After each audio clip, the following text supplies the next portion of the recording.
By this time, all the gold could be gone. Like that. Let's explore.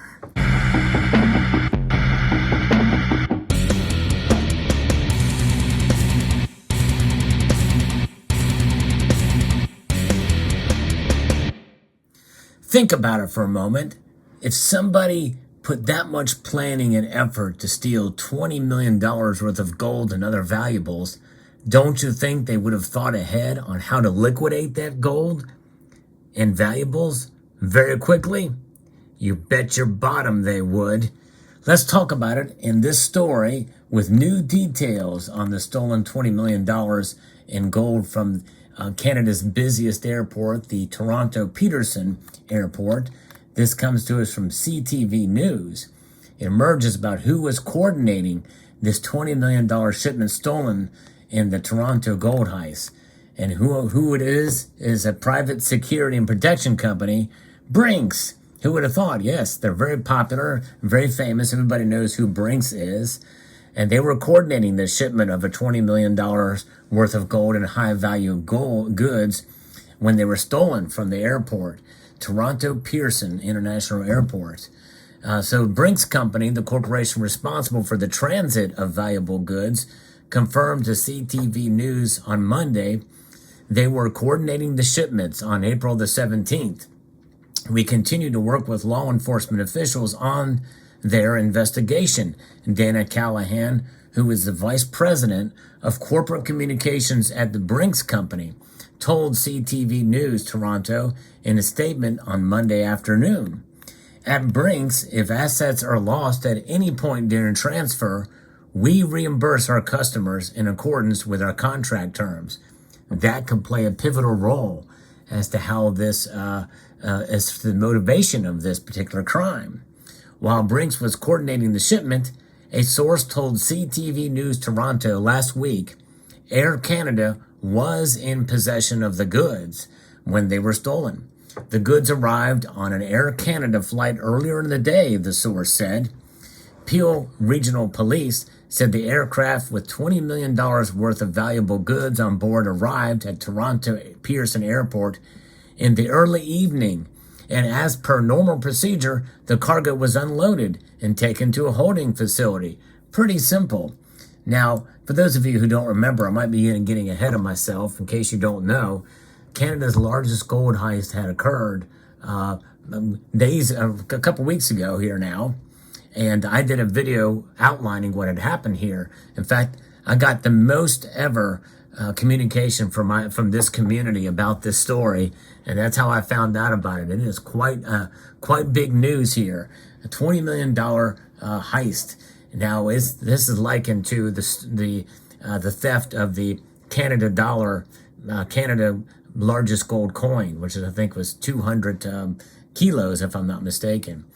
But pretty amazing, pretty brazen theft. And what happened there?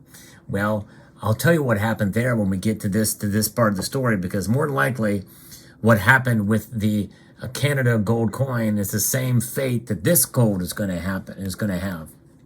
Inspector Stephen Juvesine said the cargo was removed by illegal means, and move experts say likely required insider knowledge. That's right. In other words, it was against the law to steal, right? But I guess this is a matter of, that a way it was done on the inside. And most people believe it's an inside job, and everybody's leaning towards that speculation there. The massive heist will have sparked a huge effort from Peel Regional Police investigators who are trying to catch the perpetrators, said retired Mountie Bruce Pitt-Payne, who was with the force's major crimes unit. They're going to be putting out the feelers, shaking trees everywhere to see what falls out, to see if possibly it was an inside job, Pitt-Payne told CT News Toronto. Whoever did this crime learned information from someone in the know. Exactly. That's really the only way it could be done, from somebody who has knowledge about the transport of gold there. Meanwhile, gold retailers and recyclers are now on the lookout for the millions of gold that the thieves could try to sell. If a $20 million hit comes in the front door, serious red flags are going to come up. said Michael Gupton at KMG Gold Recycling. Exactly, that's for sure, yeah. How would it not? Russell Oliver of Oliver's Jewelry said he wouldn't accept the gold and would call the authorities, as would be the case. But of course, the criminals would be very, very stupid to go all as far as they did with the planning to be able to get away with it scot-free, only to be caught by selling $20 million worth of gold and other stuff at the same time to one place in the same format that it came in. Gold is an element, and it can be melted down easily, making it hard to determine the origin of any given piece. If they've changed the form, it's absolutely impossible to trace, he said. By now, they could have done anything with it by now. And that's exactly right. And that's the case what happened with the largest coin at the time. There was 5 of them minted, and it had this design on it. And it was the Royal Canadian Mint's, I think it may have even been it's either 4 9s or 5 9s pure, 200 kilogram gold coin. And I posted a story about it. And what did the criminals do when they stole it out of a German museum? Well, they carried it out. They took a couple of them to carry it out, by the way. And the gold that we're talking about here, by calculations by some of you in the community, and I probably should have done my homework on that before I did a video, before I did the video, but essentially it's a couple hundred pounds worth of gold to meet that $20 million if that was all in gold. And there were other things too, so likely it wasn't even that much. So maybe 200, 250 pounds, at most 500 pounds, depending on your calculations and the price of whatever currency you're talking about. But nonetheless, you could easily get that on a pickup truck for sure and take it out. And likely they probably would have melted it, chopped the bars down and melted it, just like they chopped that coin.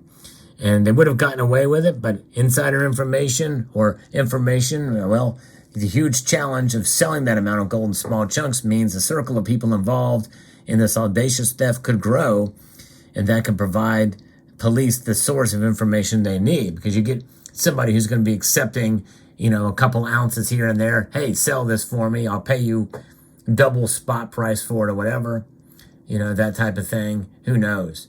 But nonetheless, this will be solved by information coming in. And that's how they got the people who did that in the Bode Museum in Germany for the coin, as they found out it indeed was an inside job involving a security officer. Likely this will be the same way. But they probably have very well planned this out and found different ways to liquidate and sell this gold, likely maybe even in a different country. Who knows? The huge challenge, for some of it anyway, these big crimes are solved by information coming from different places and different sources. But if you think about it, how does gold come? Both these pieces of gold here are, the source. They have manufacturers' names on them. This is for Valcambi Swiss. This is the Royal Canadian Mint, this piece here, this 1.5 ounce gold maple leaf. If I melt these pieces down, and they are as the pure form, there's no way to tell where the gold came from. The question arises is, what about if it's 90% gold or 22 karat gold, 0.91675? Does the gold maintain that purity, or does it coagulate? And even as such, it's hard to really source it. No one will really know, just because it coagulates or what have you, upon melting. It really kind of, in a sense, it doesn't matter. They just know that, it came from either gold eagles or less pure gold. But pure gold, 3 9's fine or 4 9's fine. It could come in any shape, size that you want. It's untraceable. There's no way to trace it unless it has a serial number and it stays in the form from which it was cast or minted. And that is what these criminals probably likely already know, which is why it may never be recovered, any of it. If they were smart, they would have done their planning, the biggest planning probably, on how to liquidate that gold or how to hide it and sell it off in increments a little at a time in different locations. That's all you got to do, really. It can take very few people to do that. You liquidate in small amounts, and you do it in different ways in different locations. Now, if you are a retailer like this KMG Gold Recycling or Oliver's Jewelry, likely anything that would come in a cast form, you would probably question and want to get information for them, no matter the size, and no matter who it comes from, whether it be one person or 5 people. So that's the thing. Now, the other thing that the criminals may be thinking about or may have thought about is to create fake bullion products, like maybe a fake Valcambi bar or a fake other sovereign coin or something like that. That takes a lot more planning for sure. But likely there very well may be other insider brokers of the organized crime, because they are looking. I did see a video about this too, and they said that they're putting out their feelers, by the way. Shaking the trees means also looking at organized crime syndicates as well and tracking down those sources, which probably the supply chain's there, a little bit more convoluted.